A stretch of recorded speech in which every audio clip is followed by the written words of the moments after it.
Hey, welcome to another week of Gospel Ripples. This week we have the privilege to have Brandon Lee, our worship director. So Brandon, welcome. Yeah, thanks for having me. Yeah. So this week we wrapped up Genesis and moved into Exodus. So what was something you saw from this week?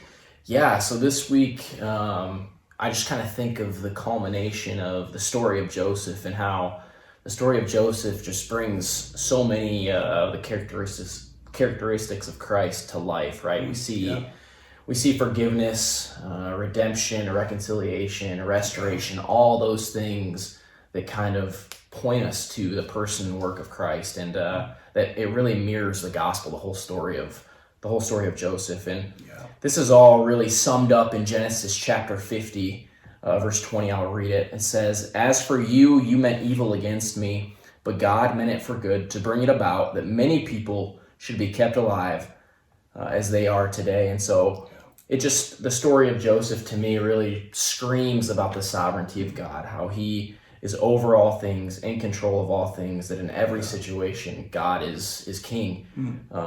Through famine, abundance, through abandonment, reconciliation, all that, we see the sovereignty of God and how he controls everything and uses all things for our good and his glory.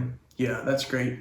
Yeah, I think that would be so crucial for the Israelites as they now are living in Egypt in the next 400 years to remember the sovereignty of God and that he's still on the throne. Yeah, for sure. I know going through Exodus, you probably had some good talking points as well to start the week. So what do you have? Yeah, one thing I saw was from chapter 3.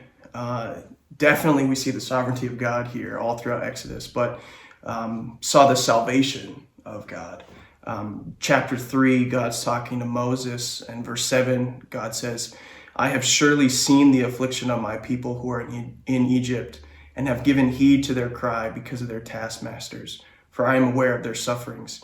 So I have come down to deliver or rescue or save them from the power of the Egyptians." So we see the salvation of God here. If God hadn't seen his people, heard the cries of his people, and chosen to save them, they would still be in Egypt. They would still be enslaved. There would be no hope for them. So if God hadn't chosen to move, then they would be lost and hopeless. And we see the connection for ourselves pretty clearly there. Without God working in his sovereignty and by his grace to reach out to us, we would be lost and hopeless. And if Christ hadn't come down and saved us, there's no way we would ever be able to save ourselves. That's right. Yeah, no, that's go. I love these videos that we do every week, right? Because it points us to the gospel and there's no better picture of what we see here in Exodus, as you pointed out, and then also what we see in the story of Joseph. It's just all wraps up that biblical theology of all these things pointing to Christ and what he's done for us in the Old Testament, and then what he's done for us pointing to Christ in the New Testament. Yeah, so cool to see the continuity of it all and all these forward-looking glances to Christ. And one thing real quick I want to mention, because it's really cool, we see in Genesis 50 or 49 where Jacob's going through all the sons, we see to Judah, the scepter won't depart from you. And it's like they weren't even a nation at that point, much less have a king.